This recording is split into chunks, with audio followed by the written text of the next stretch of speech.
Memory location. Computer system की memory को छोटे भागों में बांटा गया है जिसे लोकेशन कहते हैं। प्रत्येक स्थान एक विशेष पता है। लोकेशन को आगे बिट्स में विभाजित किया गया है।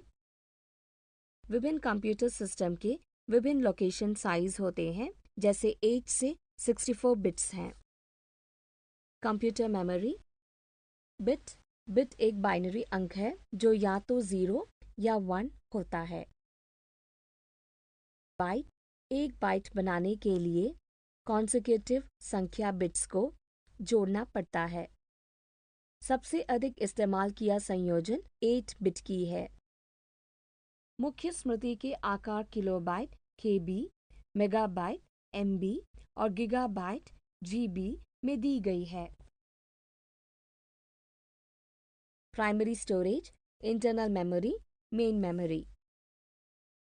मुख्य मेमोरी को रैंडम एक्सेस मेमोरी रैम भी कहा जाता है, कंप्यूटर प्रणाली के कार्यक्षेत्र में प्रयोग किया जाता है। यह प्रोग्राम इंस्ट्रक्शन को स्टोर करता है या तत्काल ज़रूरतों के लिए डेटा का हिस्सा होता है। रैम की स्टोरेज की क्षमता सीमित है। आधुनिक कंप्यूटर सिस्टम में रैम का आकार 32 MB या 64 MB या 8 GB या अधिक हो सकता है। रैम को डी रैम, गतिशील रैम या एस रैम, स्टैटिक रैम के रूप में वर्गीकृत किया जा सकता है। रैम को DRAM, गतिशील रैम या SRAM, स्टैटिक रैम के रूप में वर्गीकृत किया जा सकता है। SRAM, static RAM. SRAM, static RAM random access memory RAM है जो कि बिजली की आपूर्ति द्वारा ही अपनी मेमोरी में डेटा बिट्स को बरकरार रखे हुए है। डायनेमिक रैम, DRAM, वह रैम है जो संधारित्र और ट्रांजिस्टर से मिलकर सेल्स में बिट्स को संग्रहित करती है। SRAM समय समय पर रिफ्रेश नहीं की जाती है। स्टैटिक रैम डेटा के लिए तेजी से एक्सेस प्रदान करता है और यह DRAM से ज़्यादा महंगा है। SRAM को कंप्यूटर की कैच मेमोरी के लिए और रैंडम एक्सेस मेमोरी को डिजिटल से एनालॉग करने वाली वीडियो कार्ड पर कन्वर्टर के हिस्से के रूप में प्रयोग किया जाता है। DRAM, dynamic random access memory DRAM, personal computer और वर्क स्टेशन के लिए रैंडम एक्सेस मेमोरी RAM का सबसे आम प्रकार है। DRAM, स्थिर RAM, SRAM के विपरीत इनमें स्टोरेज सेल्स को रिफ्रेश और मिलीसेकंड में नए इलेक्ट्रॉनिक चार्ज को प्रदर्शित करता है। स्टैटिक रैम को रिफ्रेशिंग की ज़रूरत नहीं होती क्योंकि यह मूविंग करंट के सिद्धांत पर चलता है जो कि एक या दो दिशाओं में चालू रहता है। स्टोरेज सेल के बजाय स्थान पर चार्ज रखता है। स्टैटिक रैम आमतौर पर कैश मेमोरी के लिए प्रयोग किया जाता है जो DRAM से अधिक तेजी से एक्सेस किया जा सकता है। DRAM स्थिर रैम SRAM के विपरीत इनमें स्टोरेज सेल्स को रिफ्रेश और मिलीसेकंड में नए इलेक्ट्रॉनिक चार्ज को प्रदर्शित करता है। माध्यमिक स्टोरेज, प्रोग्राम को स्टोर करने के लिए माध्यमिक स्टोरेज डिवाइस का उपयोग किया जाता है और डेटा को स्थायी आधार पर प्रयोग किया जाता है। कंप्यूटर प्रणाली की मुख्य मेमोरी की तुलना में उनकी भंडारण क्षमता काफ़ी ज़्यादा है। माध्यमिक स्टोरेज डिवाइस डेटा को स्वीकार करता है और प्रोसेसर से प्रोग्राम इंस्ट्रक्शन को वापस लेता है और जब ज़रूरत होती है तो वापस प्रोसेसर में लिखता है। माध्यमिक स्टोरेज उपकरणों के उदाहरण हार्ड डिस्क, चुंबकीय टेप और पेन ड्राइव आदि हैं। कंप्यूटर सिस्टम के अंदर भंडारण उपकरणों के विशिष्ट प्रकार के होते हैं जिन्हें हटाया नहीं जा सकता है। यही कारण है कि इन्हें फिक्स्ड डिस्क कहा जाता है और स्थायी रूप से प्रोग्राम्स को संग्रह किया जाता है। डिस्क का उपयोग इन दिनों भंडारण क्षमता के भंडारण गीगाबाइट के लिए किया जाता है और फ्लॉपी डिस्क की तुलना में तेजी से किया जाता है। चुंबकीय टेप, चूंकि उनमें जमा आंकड़ा अनुक्रमिक है, क्योंकि आंकड़ों की पुनर्प्राप्ति बहुत लंबे समय लेता है। हालांकि वे असीमित भंडारण क्षमता प्रदान करते हैं और यह एक बहुत ही गंभीर समस्या से ग्रस्त है।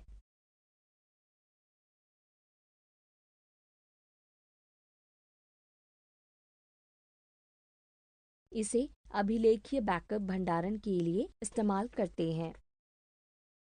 CD ROM, compact disc, read only memory से ऑप्टिकल डिस्क में बहुत ज़्यादा स्टोरेज क्षमता होती है और इसका उपयोग करने का समय अपेक्षाकृत कम होता है। Digital versatile disc, digital versatile disc CD कुल मिलाकर आयाम डिजिटल बहुमुखी को बहुत अधिक क्षमता के साथ ऑप्टिकल डिस्क की शैली में पेश करती है। सीडी रैम में कम से कम 7 गुना अधिक डेटा स्टोर कर सकते हैं। स्थैतिक मेमोरी और मेमोरी स्टिकर्स, इसके अलावा यह आमतौर पर पेन ड्राइव, जंप ड्राइव या फ्लैश ड्राइव के रूप में जाना जाता है।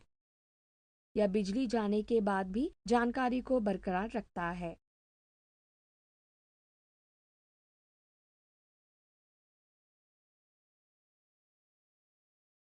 कंप्यूटर सिस्टम यूएसबी पोर्ट से कनेक्ट करने के लिए 128 MB से अधिक की क्षमता प्रदान करते हैं। उनके आकार और बनावट के कारण इन उपकरणों को यूएसबी मेमोरी कुंजी या फ्लैश ड्राइव के रूप में जाना जाता है और व्यापक रूप से फ्लॉपी डिस्क के बदले इसका उपयोग सिस्टम के बीच फाइल्स के आदान प्रदान में किया जाता है। कई पोर्टेबल और हाथ से आयोजित उपकरण भंडारण के लिए स्थिर मेमोरी पर पूरी तरह से निर्भर है। सेमीकंडक्टर मेमोरी, इन दिनों इंटरनल मेमोरी में बहुत ही आंशिक स्टोरेज सर्किट्स होता है जो फिल फ्लॉप्स सिलिकॉन चिप पर इचेट किया गया होता है। सभी इलेक्ट्रॉनिक को स्टोर करने के लिए तत्वों का एक चिप होता है जो बिट्स के लाखों लोगों स्टोर कर सकता है और इसे एक छोटे से क्षेत्र में रखा जाता है। व्यक्तिगत चिप्स को एक मेमोरी मॉड्यूल के रूप में समूहों में व्यवस्थित किया जाता है। अर्धचालक मेमोरी के प्रकार, रैंडम एक्सेस मेमोरी रैम किसी भी जानकारी को पढ़ सकते हैं जो रैम में लिखी हुई है। यह एक पढ़ने लिखने की मेमोरी है। यह एक वाष्पशील मेमोरी है, अर्थात यदि बिजली की आपूर्ति बाधित या बंद कर दिया जाता है तो वे उसकी सामग्री को खो देते हैं। कंप्यूटर सिस्टम की मुख्य मेमोरी रैम है। रीड ओनली मेमोरी ROM, यह पूरी तरह से गैर अस्थिर है। दो अवस्था के महत्व को उचित रूप से लागू करने के लिए ROM के निर्माण के दौरान जानकारी के साथ पूर्णतः प्रोग्राम किया जाता है। यह एक सामान्य लेखन कार्रवाई के बाद में बदला नहीं जा सकता। यह मुख्य रूप से उन कार्यक्रमों जो स्थायी रूप से आवश्यक है और इसे धारण करने के लिए प्रयोग किया जाता है। कैच मेमोरी, यह एक छोटी क्षमता उच्च गति मेमोरी के संसाधन प्रक्रिया को तेज बनाने के लिए उपयोग किया जाता है। मुख्य मेमोरी बहुत तेजी से जानकारी प्रक्रिया कर सकते हैं, लेकिन यह बहुत लंबे समय तक के लिए इनपुट आउटपुट डिवाइस से डेटा स्थानांतरित करने के लिए इस्तेमाल किए जाते हैं। कैच मेमोरी काम की गति में क्षतिपूर्ति प्रदान करती है। ज्यादातर उपयोग किए जाने वाले प्रोग्राम डेटा के भागों को पकड़कर रखता है। इस प्रकार CPU के प्रदर्शन की दर में सुधार होता है। Hardware, data processing system clipboard के भौतिक हार्डवेयर को संदर्भित करता है। इनपुट, स्टोरेज, प्रोसेसिंग और नियंत्रण उपकरण हार्डवेयर है, जैसे कि हार्ड डिस्क, प्रिंटर, कीबोर्ड आदि। किसी भी हार्डवेयर के बिना आपका कंप्यूटर सिस्टम अस्तित्व में नहीं होता और कुछ भी सॉफ्टवेयर पर रन नहीं होगा। कंप्यूटर सिस्टम सॉफ्टवेयर के अंदर कुछ हार्डवेयर कार्यान्वित है। कंप्यूटर सिस्टम के हार्डवेयर कभी-कभी सॉफ्टवेयर और डेटा के तुलना में बदल जाता है। हार्डवेयर व्यवसाय, निर्माण और कंप्यूटर प्रणाली के रखरखाव के साथ डील करता है। कई निर्माताएं बड़े पैमाने पर कंप्यूटर सिस्टम का उत्पादन और प्रत्यक्ष विपणन या खुदरा श्रृंखला के माध्यम से उन्हें बेचते हैं। वहाँ भी विक्रेताओं की एक संख्या है। कस्टम अंत उपयोगकर्ता विशेषताओं की कंप्यूटर सिस्टम को इकट्ठा कर सकते हैं। यह भी अलग-अलग हिस्सों और कंप्यूटर सिस्टम के घटक खरीद सकते हैं और इसे बनाने के लिए संभव है। कंप्यूटर सिस्टम को खरीदते समय कुछ वस्तुओं को विचार में रखना शामिल है। Motherboard, processor, RAM, storage, adapter card, power विकल्प,